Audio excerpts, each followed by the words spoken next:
ভাইরা আমার শুনুন, আল্লাহর পেয়ারা নবীর দরবারে আল্লাহ রাব্বুল আলামিন আজরাইলকে পাঠাইলেন। হে আজরাইল, আমার বন্ধু নবীজির কাছে তুমি চলে যাও। আমার বন্ধুর কাছে যাবে তুমি মানুষের সূরতে। সুবহানাল্লাহ বলেন, আরো জোরে বলেন, কিসের সূরতে? আপনারা বলেন, আজরাইল কি মানুষ না ফেরেশতা? আরো জোরে বলেন, কি? এখন মানুষের সূরত ধরার কারণে কি সব সময় মানুষ বলবেন নাকি? মানুষ বলা যাবে না।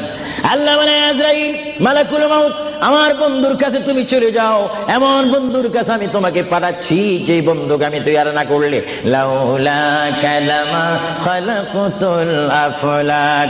আজরাইল, তোমার জানা উচিত যেই বন্ধুকে আমি সৃষ্টি না করলে তুমি আজরাইলকে, জিবরাইলকে, মিকাইলকে, ইসরাফিলকে, আসমানি ফেরেশতা, জমিনি ফেরেশতাদেরকে আটকানা ব্যস্ত সাতখানা দুজককে আমি সৃষ্টি করতাম না, সামা তৈরি করতাম না, আসমান তৈরি করতাম না, আরদ জমিন তৈরি করতাম না, ফুলসরাত বানাইতাম না যে নবীকে আমি সৃষ্টি না করলে। এমন একজন নবীর কাছে আমি তোমাকে পাঠাচ্ছি, তুমি সুন্দর করে আদব সহকারে আমার বন্ধুর কাছে চলে যাও এবং যাওয়া মাত্র তুমি তোমার সালাম আমার বন্ধুর কাছে রাখবে এবং আমি আল্লাহর সালামটা পৌঁছাই দিলে। জোরে বলেন সুবহানাল্লাহ, বলেন আল্লাহু আকবার। নবীকে সালাম দিচ্ছেন কে? আরো জোরে বলুন না, কে? আল্লাহ যদি দিতে পারেন বন্ধুর সালাম বন্ধুকে, আমরা সেই নবীকে সালাম দিতে চাই কি চাই না? নবীকে সালাম দিবেন এইভাবে, দোস্ত কেমন আছিস, এইভাবে নাকি? আদব সহকারে, আদব সহকারে সালাম দিতে হবে। পৃথিবীর যে কোনো জায়গায় বেয়াদবি চলে, কিন্তু রাসূলের দরবারে কোনো বেয়াদবি চলে না। রাসূলের দরবারে যদি কেউ বেয়াদবি করে, তার ইতিহাস আসমান ও জমিনের বিশ্ব নন্দিত শ্রেষ্ঠতম স্পিকার, যিনি হচ্ছেন মুআল্লিমুল মালায়েকা, যিনি বর্তমান স্টেজে রয়েছেন, মিস্টার ইবলিস শয়তান 6.5 লক্ষ বছর ইবাদত করেছে। রাসূলুল্লাহর নূর মুবারক অস্বীকার করার কারণে সঙ্গে সঙ্গে আমার আল্লাহ ফতোয়া দিয়েছেন, আবা ওয়াস্তাগবারা ওয়া কানা মিনাল কাফিরিন। আল্লাহ রাব্বুল আলামিন বলেন, ইবলিস তুমি তো অনেক ইবাদত করেছো, শুধুমাত্র বন্ধুর শানে বেয়াদবি করার কারণে আমি তোমার 6.5 লক্ষ বছরের ইবাদতকে রুইয়ের মতো, তুলার মতো জ্বালিয়ে আমি তোমাদেরকে কুফার বানিয়ে দিলাম। কারণ আমি আমার নবীর শানে যদি কেউ বেয়াদবি করে, সেটা আমি আল্লাহ বরদাস্ত করি না। চিৎকার দিয়ে বলেন সুবহানাল্লাহ, আরো জোরে বলেন না সুবহানাল্লাহ। কি বলতেছিলাম ভাইয়েরা আমার, আল্লাহর প্যারা নবী, দু জাহানের বাদশা নবী মুহাম্মদুর রাসূলুল্লাহর দরবারে আজরাইল আলাইহিস সালাম আসলেন। এবার আজরাইল এসে সালাম দিচ্ছে। আমার ভাইরা বলুন, আসসালাতু ওয়াসসালামু আলাইকা ইয়া রাসূলুল্লাহ। সবাই জোরে বলেন, মুহাব্বতে ফেরেশতারা ক্যাসেট করতেছে। এই সালামের আওয়াজ অবিশ্বয় নিজ কানে হাসরের ময়দানে শুনতে পারবেন। চিৎকার দিয়ে বলেন সুবহানাল্লাহ। আমার বুড়ো বুড়ো বাবারা, আমার যুবক ভাইয়েরা, আমার জ্ঞানী গুণী ভাইয়েরা, শিক্ষিত ভাইয়েরা, মা বোনেরা, সবাই বলুন, আসসালাতু ওয়াসসালামু আলাইকা ইয়া রাসূলুল্লাহ, আসসালাতু ওয়াসসালামু আলাইকা ইয়া হাবিবাল্লাহ। আজরাইল আমার নবীর ঘরের দরজার মধ্যে যখন আসলো, আমার নবীর কাছে যখন চলে আসলো, আজরাইল যখন সালাম দিচ্ছে, বিশ্বের শ্রেষ্ঠ মহিলা, জান্নাতের কোটি কোটি কোটি কোটি নারী সমাজের সরদার হযরত ইমাম হুসাইন ও হাসাইনের মা, বিশ্বের শ্রেষ্ঠ নারী মা ফাতেমা ওই মুহূর্তে ঘরের মধ্যে তিনি উপস্থিত ছিলেন। জোরে বলেন সুবহানাল্লাহ। কে দরজার মধ্যে? কে যেন দরজা নাড়ালো, দরজার মধ্যে যেন কে শব্দ করলো। মা ফাতেমা কিছুক্ষণ পরে দরজার ভিতর থেকে, ঘর থেকে আল্লাহর নবীর সামনে তিনি বসান। মা ফাতেমা হঠাৎ করে ডাক দিলেন, কে ঘরের দরজার মধ্যে দরজা নাড়াচাড়া করতেছেন? কে আপনি? কে মানান? বাইর থেকে জবাব দিচ্ছি, আনা মালাকুল মউত, আনা আজরাইল। এই কথা বলার পরে মা ফাতেমা চোখের পানি ছেড়ে দিলেন। মা ফাতেমা চিৎকার দিয়ে বললেন, ইয়া রাসূলুল্লাহ, ইয়া হাবিবাল্লাহ, আমার জীবনে আমি এমন কোন মানুষ দেখিনি, দরজা খোলার পর আমি দেখলাম তার পাওটা হচ্ছে জমিনে আর তার মাথা দেখা যাচ্ছে আসমানে।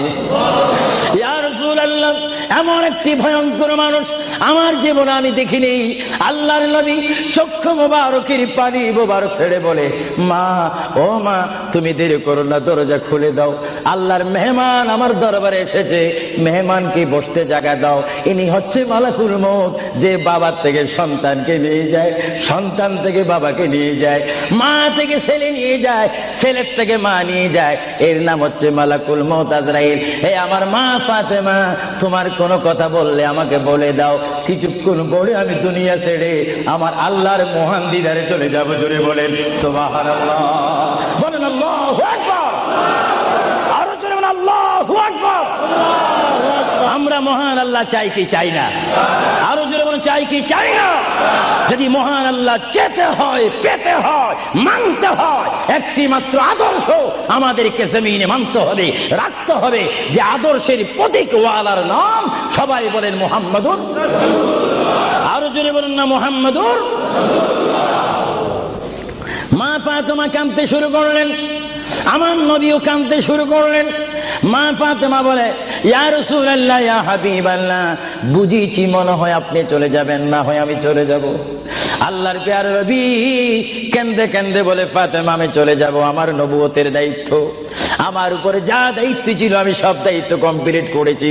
হ্যাঁ ফাতেমা, শুধু আমি বিশ্ববাসীর জন্য নবী নয়, বিশ্ববাসীর জন্য আমি শুধু রহমত নয়, কবরের মধ্যে যারা অবস্থান করেছে তাদের জন্য আমি পয়গাম্বার। আমার দায়িত্ব যেমন দুনিয়াওয়ালাদের জন্য রয়েছে, তেমন কবরের মধ্যে যারা গিয়েছে তাদের জন্য রয়েছে। আজকে আমি যদিও দুনিয়ার থেকে চলে যাই, কবরের মধ্যে কোটি কোটি উম্মত রয়েছে, তাদের জন্য আজকে আনন্দের দিন। জোরে বলেন সুবহানাল্লাহ, আরো জোরে বলেন সুবহানাল্লাহ।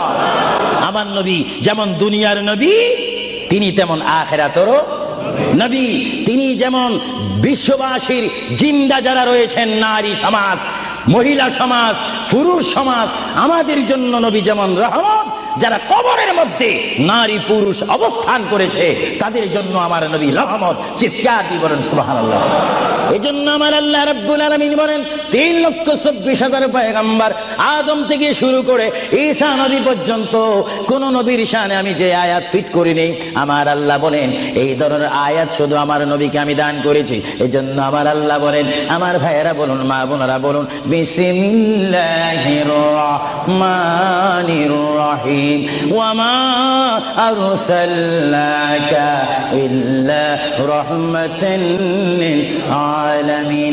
আমার আল্লাহ বলে, হাবিব, হে আমার বন্ধু, হে মুহাম্মদুর রাসূলুল্লাহ, আপনাকে আমি আসমানের জন্য, জমিনের জন্য, আরশের জন্য, কুরসির জন্য, মানুষের জন্য, জিন জাতির জন্য, ফেরেশতার জন্য, আমার সৃষ্টির মধ্যে যত সৃষ্টি রয়েছে সকল সৃষ্টির মালিক হচ্ছে আমি আল্লাহ রাব্বুল আলামিন। আর সকল সৃষ্টির জন্য রহমত হচ্ছেন আপনি রহমাতুল লিল আলামিন। হাবিব, আমি আল্লাহ, যেখানে আল্লাহর ক্ষমতা থাকবে সেখানে আপনার রহমতের ক্ষমতা অবশ্যই থাকবে। জোরে বলেন সুবহানাল্লাহ, বলেন আল্লাহু আকবার।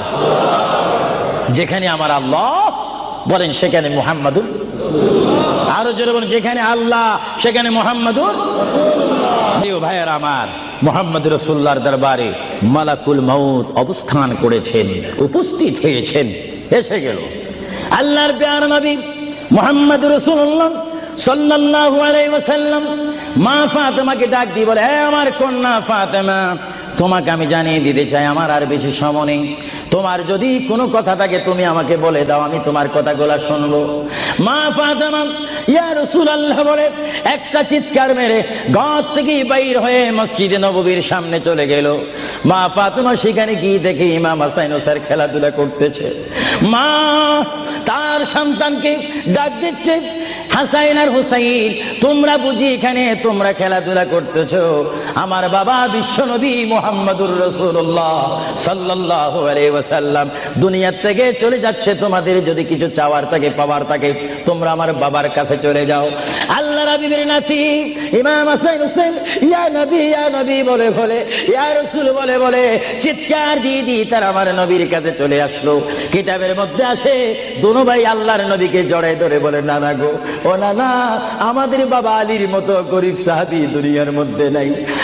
নানা, আমাদের মা ফাতেমা জান্নাতের মহিলাদের সরদার বলে আপনি ঘোষণা দিয়েছেন, আমাকে জান্নাতের নওজওয়ানদের সরদার বলে ঘোষণা দিয়েছেন। নানা গো, পৃথিবীর বুকে থাকতে হলে তো পেটের প্রয়োজন আছে, খিদার প্রয়োজন আছে। ও নানা, যখন দুনিয়ার মধ্যে খিদা পাইতো 3 দিন 4 দিন পর্যন্ত আমার মা আগুনে চুলাতে আগুন দিতে পারতেন না। টাকা নাই, পয়সা নাই, চুলাতে পর্যন্ত আগুন জ্বলে না, পাথর বেঁধে বেঁধে আমরা রাত্রে ঘুমাইতাম। ইয়া রাসূলুল্লাহ, ইয়া হাবিবাল্লাহ, আপনার রহমতের চেহারার দিকে যখন নজর করতাম আমাদের পেটটা ভরে যাইতো, খিদার কথা আমরা ভুলিয়ে যাইতাম। ইয়া রাসূলুল্লাহ, আপনি যদি দুনিয়ার থেকে চলে যান, আমরা কার চেহারার দিকে নজর করে আমাদের পেটের খিদা দূর করব? আল্লাহর নবী চক্ষু মুবারকের পানি ছেড়ে বলে, হাসাইন আর হুসাইন, তোমরা কেঁদো না। যতবার তোমরা নামাজ পড়বে আর নামাজের মধ্যে তোমরা বলবে আসসালামু আলাইকা আইয়ুহান নাবিয়্যু ওয়া রাহমাতুল্লাহি ওয়া বারাকাতুহু, যতবার তোমরা আমাকে সালাম দিবে ততবার আমি তোমাদের সামনে উপস্থিত থাকবো। জোরে বলেন সুবহানাল্লাহ, বলেন আল্লাহু আকবার।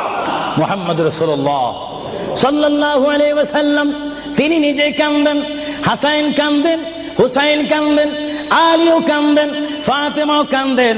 আজরাইল বলেন, তিনি আজরাইলও কান্দা শুরু করেছেন। আমি পৃথিবীতে বহু মানুষের রূহ নিয়েছি, প্রাণ নিয়েছি, কিন্তু আমি মালাকুল মউত কোনোদিন কাঁদিনি। এখন আওলাদ রাসূলের অবস্থা দেখে যখন আজরাইলও কাঁদতেছেন, আল্লাহর প্রিয় নবী সাল্লাল্লাহু আলাইহি ওয়াসাল্লাম মা ফাতেমাকে ডাক দিলেন, হে আমার মেয়ে, তোমাকে আমি কত আদর করেছি, তোমার কোনো কথা আছে কিনা? মা ফাতেমা প্রশ্ন করলেন, ইয়া রাসূলুল্লাহ, আপনি তো দুনিয়া থেকে চলে যাবেন, দুনিয়া থেকে চলে যাওয়ার পরে এই জায়গাটার নাম হচ্ছে কবর, কবরের পরে একটা জায়গা হবে হাসর। এই হাসরের ময়দানে কোটি কোটি উম্মত, মা ব্যতীত, বাবা ব্যতীত, আত্মীয় স্বজন ব্যতীত অসহায় হয়ে মানুষ নফসি নফসি করবে, মানুষ নিজের ঘামে নিজেরা সাঁতার কাটবে। ইয়া রাসূলুল্লাহ, ওই বিশাল 12 সূর্যের তাপ মাথার উপরে থাকবে, ওই কঠিন মুসিবতের সময় আমরা আপনাকে কোথায় পাবো? আল্লাহর নবী কেঁদে কেঁদে বলেন, এ ফাতেমা, আমি তোমাকে জানিয়ে দিলাম, হাসরের ময়দানে তোমরা আমাকে একটি জায়গায় পাবে, যে জায়গার নাম হচ্ছে মিজান, যেখানে আমার উম্মতের নেক এবং বদি ওজন হবে। ওইখানে আমি নবী দাঁড়িয়ে থাকবো, আমার উম্মতকে যেন ফেরেশতারা জাহান্নামে নিতে না পারে। জোরে বলেন সুবহানাল্লাহ। আল্লাহর প্যারা নবী কেঁদে কেঁদে বলেন, ফাতেমা, আমাকে তুমি মিজান পাল্লা কাছে পাবে। আর ফাতেমা প্রশ্ন করলেন, ইয়া রাসূলুল্লাহ, যদি মিজানে যদি আপনাকে না পাই? আল্লাহর নবী কেঁদে কেঁদে বলেন, আমাকে তোমরা জাহান্নামের দরজার মধ্যে পাবে। ইয়া রাসূলুল্লাহ, সেখানে যদি না পাই ফুলসিরাতের গোড়ার মধ্যে পাবে। ইয়া রাসূলুল্লাহ, সেইখানে যদি না পাই হাউজে কাউসারের কিনারায় পাবে। মা ফাতেমা কেঁদে কেঁদে বলেন, বাবা গো, ইয়া রাসূলুল্লাহ, এতে টাইমে যদি 4টি জায়গার মধ্যে যদি আপনার উম্মত মুসিবতের মধ্যে পড়ে যায়, আপনার একা পক্ষে কিভাবে সম্ভব হবে তাদেরকে রক্ষা করার জন্য? আল্লাহর হাবিব চোখের পানি ছেড়ে বলে, ফাতেমা, তুমি আমাকে এতক্ষণ চিনতে পারো না গো ফাতেমা, তুমি জগতের বাবার মতো আমাকে বাবা মনে করো না। ফাতেমা, আকাশে যখন বৃষ্টি হয়, ওই বৃষ্টি পড়ার আগে আকাশে বিজলি মারে ঝিলিক মিলিক করে। ফাতেমা, আমার উম্মত গুনাহগারকে আমি রক্ষা করার জন্য বৃষ্টির মতো হাসরের ময়দানে দৌড়াদৌড়ি করব, একটা উম্মত তো আমি জাহান্নামে যাইতে দেব না। জোরে বলেন সুবহানাল্লাহ। আল্লাহর প্রিয় নবী, দুজাহানের বাদশা নবী মুহাম্মদুর রাসূলুল্লাহ সাল্লাল্লাহু আলাইহি ওয়াসাল্লাম, তিনি কেমন নবী? আল্লাহর প্যারা নবী, দুজাহানের বাদশা নবীকে তিনি ফাতেমার সাথে এই কথাগুলা বললেন। এই জন্য আমার ভাইয়েরা, যারা জ্ঞানী গুণী ভাইয়েরা রয়েছেন, জীবন পেয়েছি। জীবনটা পাওয়ার আগে মায়ের পেটের মধ্যে ছিলাম, মায়ের পেটে আসার আগে আমরা রূহ জগতের মধ্যে ছিলাম, রূহ জগতে আসার আগে আল্লাহ আমরা কুদরতের মধ্যে ছিলাম। বাইরে আমার প্রথম ছিলাম কুদরতের মধ্যে, তারপর আমি আপনি এসেছি আলমে আরওয়া রূহ জগতের মধ্যে, তারপরে বাবা এবং মায়ের মাধ্যমে আমরা এসেছি মায়ের পেটের মধ্যে। মার পেটকে আমরা বিশাল পৃথিবী মনে করেছিলাম। মায়ের পেট থেকে আমরা আসলাম ধরার বুকে জমিনের মধ্যে, আবার জমিন থেকে আমরা চলে যাব কবরের মধ্যে, কবরের মধ্য থেকে আমরা উঠবো হাসরের ময়দানে। হাসরের ময়দান কঠিন ময়দান হবে, যেই ময়দান নাম হাসরের ময়দান, যেই ময়দানে 12টি সূর্যের তাপ এক মোড়ম হাতের উপরে থাকবে। নিজেরা নিজের গামী সাঁতার করবেন, ইয়া নাফসি বলে বলে আমরা চিৎকার মারবো সেই হাসরের ময়দানে, কঠিন মুসিবতের ময়দানে 50,000 বছর আপনাকে আমাকে অবস্থান করতে হবে। আর সেই কঠিন হাসরের ময়দানে আমার নবী নিজেই হাদিস শরীফের মধ্যে বলেন, শাফাআতি লিআহলিল কাবাইর মিন উম্মতি। আল্লাহর প্যারা নবী হাদিস শরীফের মধ্যে বলেন, ওই ধরনের ওই শ্রেণীর উম্মতের জন্য আমার সুপারিশের দরজা খোলা থাকবে যেই সমস্ত উম্মত আল্লাহর জমিনে গুনাহ করেছে, গুনাহ করার পরে আমার আল্লাহ ক্ষমা করেনি, বান্দা কাঁদার মতো কেঁদেছে, তারপর আল্লাহর দয়া হয়নি। ওই হাসরের ময়দানে উম্মতের চেহারা দেখে দেখে আমি নবী তাদের ডাইন হাত ধরে ধরে আমি সুপারিশ করে করে আমার মহান আল্লাহর গোসাকে পানি করে আমার উম্মত গুলিকে আমি জান্নাতে পৌঁছাই দেব। জোরে বলেন সুবহানাল্লাহ, বলেন ইয়া রাসূলুল্লাহ, আরো জোরে বলেন না ইয়া রাসূলুল্লাহ। নবী বলেন শাফাআতি লিআহলিল কাবাইর মিন উম্মতি, আমার গুনাহগার উম্মত যাদের অন্তরে আমার প্রেম ভালোবাসা রয়েছে, আমি রাসূল পাখির মতো উড়িয়ে উড়িয়ে হাসরের ময়দানে আমার উম্মতগুলিকে আমি ডান হাতে ধরে ফুলসিরাত না দেখে মতো তাদেরকে আমি জান্নাতে পৌঁছাই দেব। বলেন না সুবহানাল্লাহ। এই ক্ষমতা রাসূলুল্লাহকে দিয়েছেন কে? আরো জোরে বলুন কে? এবার আমার নবী মালাকুল মউত আজরাইলকে ডাক দিলেন, এ মালাকুল মউত আজরাইল, তুমি তোমার কাজ করতে পারো। আজরাইল ইসলাম বলে, ইয়া রাসূলুল্লাহ, দেখেন আমার নবীর মউত কি রকম। আজকে অনেকে বলেন নবীর মরে গিয়েছে, ভালো কথা তারা জানেন না বলে এই কথা বলেন। আমি ভাই ফিতনা চাই না, ঝগড়া চাই না, কাটাকাটি চাই না, কিন্তু কেউ যদি কাউকে গালি দেয়, কিন্তু গালির যদি কিছু জবাব দেওয়া না হয় তাহলে গালিটা সত্য হয়ে যায়। এর জন্য মাঝে মাঝে আমি কিছু বলি, কিন্তু ঝগড়া করা আমাদের ইসলামের দায়িত্ব নয়। আমাদের ইসলামিক দায়িত্ব হচ্ছে কু আনফুসাকুম ওয়া আহলিকুম নারা। আল্লাহ বলে, বান্দারে তুমি নিজেই জাহান্নামের আগুন থেকে বাঁচো, তোমার আহলকে, তোমার জাতিকে, তোমার দেশকে বাঁচাও। তুমি নিজেই জাহান্নামের আগুন পছন্দ করো না, কেউ যাক সেটাও পছন্দ করো না, নিজেও জাহান্নাম থেকে মুক্তি পেয়ে জান্নাত অবস্থান করো, অপরকেও জান্নাতে যাওয়ার দাওয়াত দিয়ে দাও। জোরে বলেন সুবহানাল্লাহ। আমার আল্লাহ রাব্বুল আলামিনের প্রিয় নবী মুহাম্মদুর রাসূলুল্লাহ সাল্লাল্লাহু আলাইহি ওয়াসাল্লাম আজরাইলকে বললেন, আজরাইল এবার তোমার কাজ তুমি করো। আজরাইল বলে, হুজুর আমি ততক্ষণ পর্যন্ত কাজ করব না যতক্ষণ পর্যন্ত আপনি ইজাজত না দিবেন। সুবহানাল্লাহ। কি চাচ্ছেন? ইজাজত, হুকুম চাচ্ছেন। হুজুর আপনি যদি হুকুম না করেন আপনার প্রাণটি নেওয়ার ক্ষমতা আমার নেই। মহান আল্লাহ রাব্বুল আলামিন আমাকে আপনার দরবারের আদব শিক্ষা দিয়েছে, আপনাকে যদি কবরে যেতে হয় আর সেখান থেকে যদি হাসর উঠতে হয়, অবশ্যই আমি যেন আপনার থেকে হুকুম নিই, এজাজত নিই। যদি হুকুম এজাজত না নিয়ে যদি প্রাণটা নিয়ে যাই তাহলে আমার ক্ষমতা আল্লাহ চিনিয়ে নেবেন। চিৎকার দিয়ে বলেন সুবহানাল্লাহ। আল্লাহর প্রিয় নবী চক্ষু মুবারকের পানি মুবারক ছাড়লেন। ভাইয়ের আমার, পৃথিবীর কোন মানুষ ইমান নিয়ে মরে যদি তার মুখে কলমা থাকে, জোরে বলেন কি থাকে? কলমাটা আপনারা সবাই বলুন, লা ইলাহা ইল্লাল্লাহ। জোরে, লা ইলাহা ইল্লাল্লাহ, লা ইলাহা ইল্লাল্লাহু মুহাম্মাদুর রাসূলুল্লাহ। ইমানের টাইমে যেমন আল্লাহর নাম আপনার মুখে আসতে হবে, পুরুষ বলেন আর মা বোনেরা বলেন, প্রত্যেকের মুখে যেমন মৃত্যুর টাইমে আল্লাহর নাম আসতে হবে, তেমনি ভাবে সঙ্গে সঙ্গে নবীর নামও আসতে হবে কি হবে না? নবীর নাম বাদ দিয়ে কলমা পড়া হবে না। আল্লাহর প্রিয় নবী, দো জানের বাচ্চা নবী, তিনি ইন্তেকাল, তার মৃত্যু হবে, তিনি দুনিয়ার থেকে চলে যাচ্ছেন। তিনি কোন কলমা পড়েছেন? আল্লাহর পেয়ারা নবী দুনিয়ার থেকে চলে যাওয়ার টাইমে তিনি এই কলমা পড়েছেন, এই কথা বলেছেন। আমার ভাইয়েরা বলুন, রব্বি হাবিলি উম্মতি, রব্বি হাবিলি উম্মতি।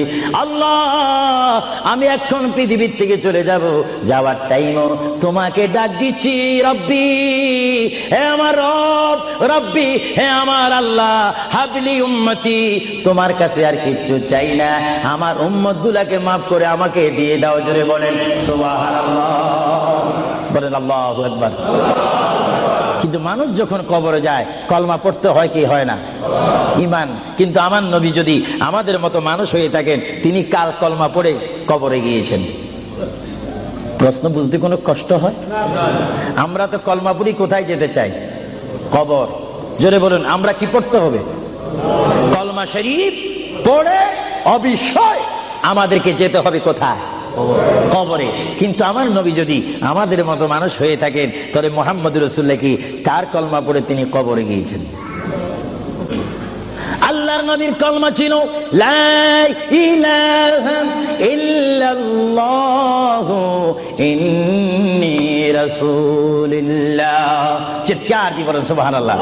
আল্লাহর নবী বলেছেন লা ইলাহা ইল্লাল্লাহ, আল্লাহ ছাড়া কোনো মাবুদ নাই, ইন্নী রাসূলুল্লাহ, নিশ্চয় নিশ্চয় আমি আল্লাহর রাসূল। জোরে বলেন সুবহানাল্লাহ। এই জন্য সমাজে রয়েছে, নিজে যাকে বড় বলে বড় সেই নয়। বলেন, নিজে যাকে বড় বলে বড় সেই নয়, দশে যাকে বড় বলে বড় সেই হয়। আল্লাহর নবী বলে, তোমরা যদি নিজকে নিজে বড় বলো তোমরা বড় হবে না, কিন্তু আমার বেলায় এটা ব্যতিক্রম। আমি নিজকে নিজে বলতেছি ইন্নী রাসূলুল্লাহ, আমি আল্লাহ রসুল। আমাকে যারা মানবে তারা সাহাবী জান্নাতি, আমাকে যারা মানবে না তারা বেদিন, তারা জাহান্নামী। জোরে বলেন সুবহানাল্লাহ। আল্লাহর প্রিয় নবী উম্মতি উম্মতি বলে কাঁদতেছেন। কেঁদে কেঁদে তিনি আজরাইলকে হুকুম দিলেন, আপনার কাজ আপনি করতে পারেন। আজরাইল ইসলাম আল্লাহর প্রিয় নবীর সিনা মুবারকের উপর হাত রাখলেন। হাত মুবারক রাখার পরে এই মুহূর্তের মধ্যে আল্লাহর নবী, দুজানের বাচ্চা নবী, তিনি একটা চিৎকার মারলেন, ও ভাই আজরাইল তুমি কি করতেছো? ইয়া রাসূলুল্লাহ, আপনার রূহ মুবারক আমি বাহির করতেছি। আজরাইল তুমি কি করতেছো? ইয়া রাসূলুল্লাহ, আপনার রূহ মুবারক আমি নিয়ে যাচ্ছি। আমার নবী চিৎকার দিয়ে বলে, ভাই আজরাইল, তোমাকে একটু আমি অনুরোধ করি, তুমি একটু দেরি করো, তুমি আমার বুকের উপরে কি রেখেছো? ইয়া রাসূলুল্লাহ, আপনার বুক মুবারকের উপর আমি শুধু হাতটা রাখলাম। আজরাইল তুমি বুঝি হাত রেখেছো? আমার অনুভব হয় যেন 7টা আসমান আর 7টা জমিন আমার বুকের মধ্যে দিয়েছো। আজরাইল, 7টা আসমান আর 7টা জমিন যেন তুমি আমার বুকের উপরে দিয়েছো। এই মৃত্যুর যন্ত্রণা আমি সহ্য করতে পারি না। তবে তোমাকে আমি অনুরোধ করি, আমার উম্মত গুনাহগার হবে, আমার উম্মত বদকার হবে, আমার উম্মত আমাকে না দেখে দেখে ইয়া নবী ইয়া রাসূল বলবে, আমার উম্মতরা তোমার এই কষ্ট সহ্য করতে পারবে না। আজরাইল, তোমাকে আমি অনুরোধ করে গেলাম, কিয়ামত পর্যন্ত যত কোটি কোটি উম্মত পৃথিবীর বুকে মৃত্যুবরণ করবে, সকলের কষ্টটুকু তুমি আমাকে দিয়ে দাও।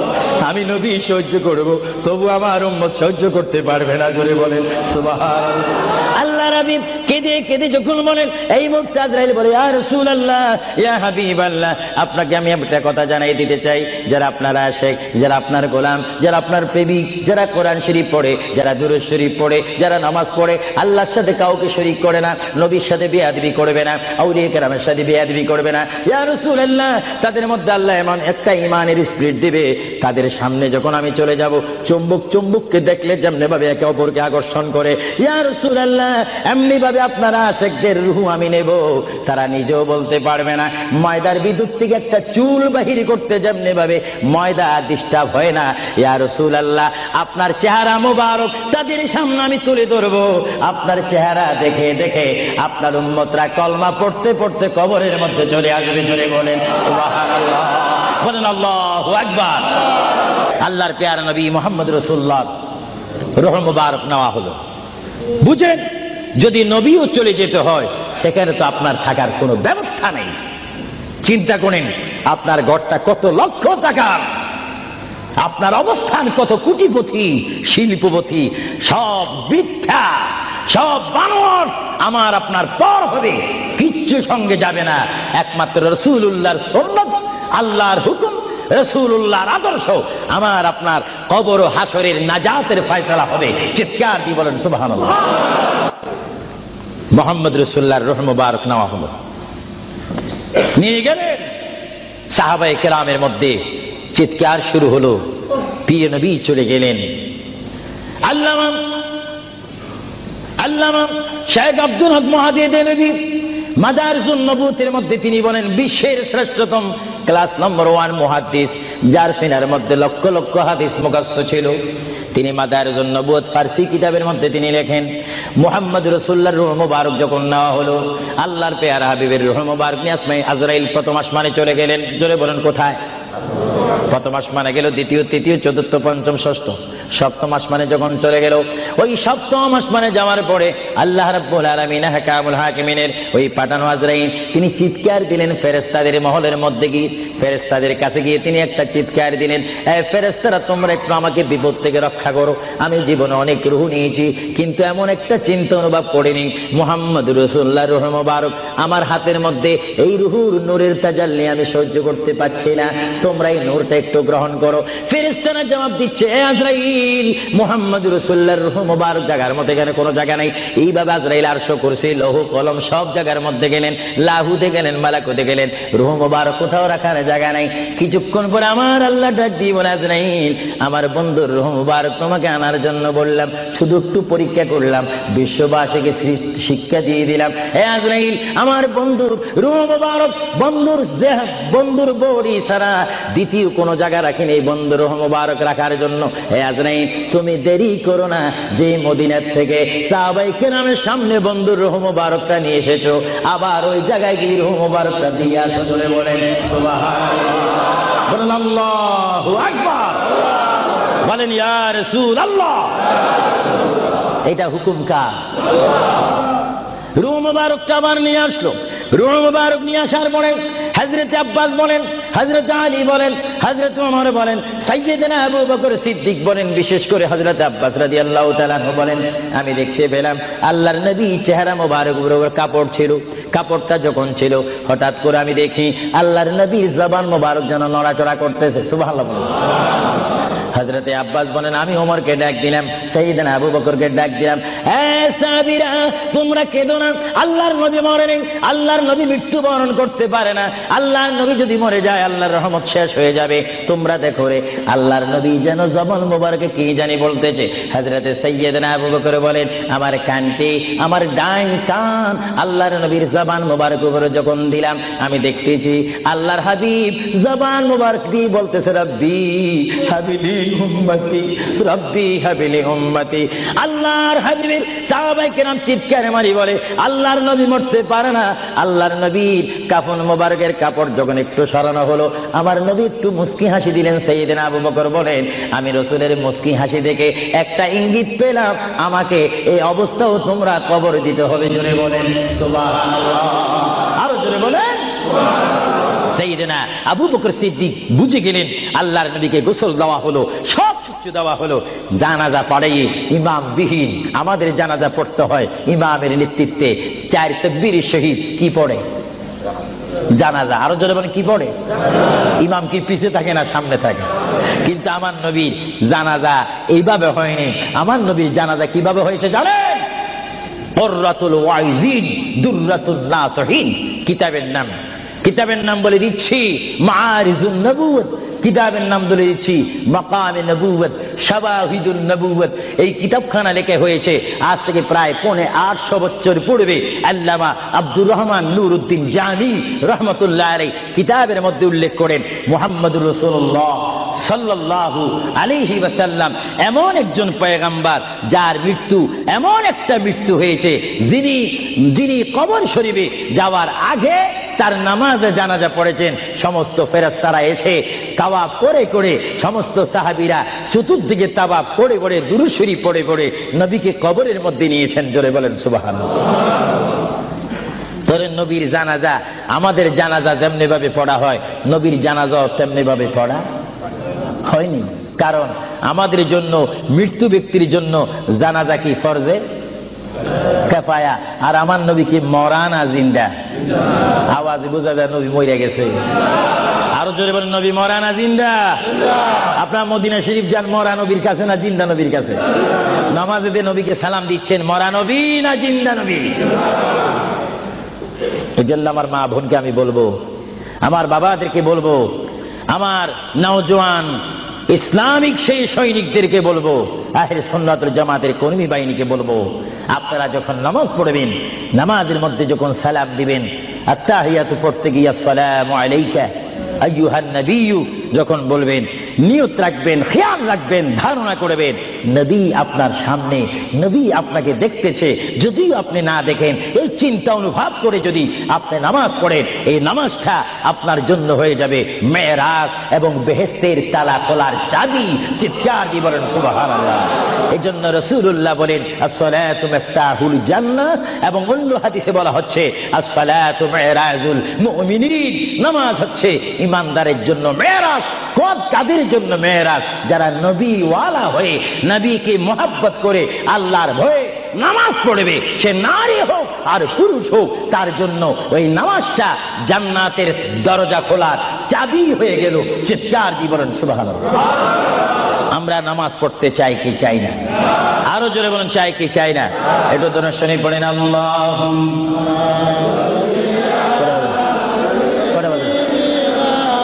মাওলানা মুহাম্মদ ওয়া আলা আলি সাইয়্যিদিনা।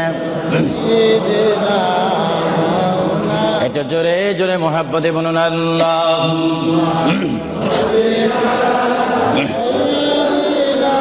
এখন কটা বাজে? ওয়া আলা আলি সাইয়্যিদিনা।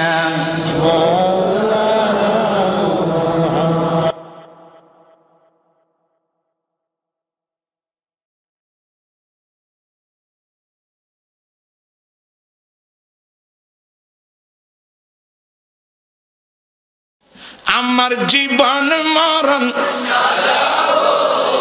মাদানী রঙে, আমার জীবন মরণ। ইয়া রাসূলুল্লাহ, ইয়া হাবিবাল্লাহ, আমরা 100 প্রকার ফুল হোক, 10 প্রকারের ফুল হোক, সমস্ত ফুল থেকে ঘ্রাণ লাভ করে যখন একসাথে আমরা রাখি, রাখার পরে আপনি রাসূলের উপরে দরুদ শরীফ পড়ি, পড়া মাত্র এটা মধু হয়ে যায়। জোরে বলেন সুবহানাল্লাহ। বলেন আল্লাহু আকবার। আরো জোরে বলুন আল্লাহু আকবার। মধু পোকায় রসুল চিনে। জোরে বলেন, মধুয়ে পোকায় রসুল চিনে। এজন্য তাদের সেই মুখের পানি কি হয়ে যায়? আরো জোরে বলুন না, কি হয়ে যায়? মধু পোক শ্রেষ্ঠ না আমরা শ্রেষ্ঠ? আরো জোরে বলুন, কি শ্রেষ্ঠ? আমার প্রিয় নবী মুহাম্মদ রাসূলুল্লাহ সাল্লাল্লাহু আলাইহি ওয়াসাল্লাম, বর্তমান তিনি রয়েছেন রাউজা মুবারক। জোরে বলেন রাউজায়ে। যে রাউজা মুবারকের মাটি হচ্ছে আরশ আজিম চাইতে অনেক গুণে দামি। আর জোরে বলেন না সুবহানাল্লাহ। কারণ রাসূলুল্লাহ সাল্লাল্লাহু আলাইহি ওয়াসাল্লামের দাম আরশ আজিম চাইতে কম না বেশি? কেন বেশি? আরশ আজিমকে যদি প্রশ্ন করা হয়, কুরসিকে যদি প্রশ্ন করা হয়, লৌহে কলমকে যদি প্রশ্ন করা হয়, তোমাদেরকে যদি প্রশ্ন করে জানতে চাই তোমরা কি বলতে চাও? তোমাদেরকে আল্লাহ রাব্বুল আলামিন কি দ্বারা সৃষ্টি করেছে? লৌহে কলম আরশ আজিম সব কিছু জবাব দিবে। বেহেশত দুজক থেকে জবাব আসবে। আমাদেরকে আল্লাহ নবীজির পাসিনা গাম থেকে তৈরি করেছে। জোরে বলেন সুবহানাল্লাহ। আমার প্রিয় নবী মুহাম্মদ রাসূলুল্লাহ যেখানে শুয়ে আছেন সেটা হচ্ছে আরশের চাইতে আরো বেশি দামি রাউজায়ে মুবারক। এই রাউজা শরীফে রাসূলুল্লাহ যাওয়ার আগে আল্লাহ রাব্বুল আলামিন আমার প্রিয় নবীর কাছে মালাকুল মউত আজরাইল আলাইহিস সালামকে পাঠাইলেন। চিৎকার দিয়ে বলুন সুবহানাল্লাহ। আল্লাহর প্রিয় নবী তিনি কেমন নবী? আল্লাহর নবী তিনি মৃত্যুবরণ করেছেন, কিছুক্ষণের জন্য তিনি মৃত্যুবরণ করেছেন। আল্লাহর নবীর ওফাত হয়েছে, তিনি কিছুক্ষণের জন্য আল্লাহর নবীর ওফাত শরীফ হয়েছে। বাইরে আমার শুনুন, আল্লাহর পেয়ারা নবীর দরবারে আল্লাহ রাব্বুল আলামিন আজরাইলকে পাঠাইলেন। হে আজরাইল, আমার বন্ধু নবীজির কাছে তুমি চলে যাও। আমার বন্ধুর কাছে যাবে তুমি মানুষের সূরতে। সুবহানাল্লাহ বলেন। আরো জোরে বলেন, কিসের সূরতে? আপনারা বলেন, আজরাইল কি মানুষ না ফেরেশতা? আরো জোরে বলুন কি? এখন মানুষের সুরত ধরার কারণে কি সব সময় মানুষ বলবেন নাকি? মানুষ বলা যাবে না। আল্লাহ বলে, আজরাইল মালাকুল মাউত, আমার বন্ধুর কাছে তুমি চলে যাও, এমন বন্ধুর কাছে আমি তোমাকে পাঠাচ্ছি যে বন্ধুকে আমি তৈরি না করলে লাউলা কালামা খালাকুতুল আফলাক। আজরাইল, তোমার জানা উচিত যেই বন্ধুকে আমি সৃষ্টি না করলে তুমি আজরাইলকে, জিবরাইলকে, মিকাইলকে, ইসরাফিলকে, আসমানি ফেরেশতা, জমিনি ফেরেশতাদেরকে আটকানা ব্যস্ত সাতখানা দুজককে আমি সৃষ্টি করতাম না, সামা তৈরি করতাম না, আসমান তৈরি করতাম না, আরদ জমিন তৈরি করতাম না, ফুলসরাত বানাইতাম না যে নবীকে আমি সৃষ্টি না করলে। এমন একজন নবীর কাছে আমি তোমাকে পাঠাচ্ছি, তুমি সুন্দর করে আদব সহকারে আমার বন্ধুর কাছে চলে যাও, এবং যাওয়া মাত্র তুমি তোমার সালাম আমার বন্ধুর কাছে রাখবে, এবং আমি আল্লাহর সালাম তো পৌঁছাই দিবে। জোরে বলেন সুবহানাল্লাহ, বলেন আল্লাহু আকবার। নবীকে সালাম দিচ্ছেন কে? আরো জোরে বলুন না কে? আল্লাহ যদি দিতে পারেন বন্ধুর সালাম বন্ধুকে, আমরা সেই নবীকে সালাম দিতে চাই কি চাই না? নবীকে সালাম দিবেন এইভাবে, দোস্ত কেমন আছিস, এইভাবে নাকি? আদব সহকারে, আদব সহকারে সালাম দিতে হবে।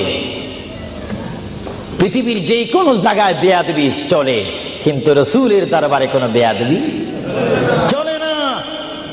রসুলের দরবারে যদি কেউ বেয়াদবি করে, তার ইতিহাস আসমান ও জমিনের বিশ্ব নন্দিত শ্রেষ্ঠতম স্পিকার, যিনি হচ্ছেন মুআল্লিমুল মালায়েকা, যিনি বর্তমান স্টেজে রয়েছেন, মিস্টার ইবলিস শয়তান 6.5 লক্ষ বছর ইবাদত করেছে।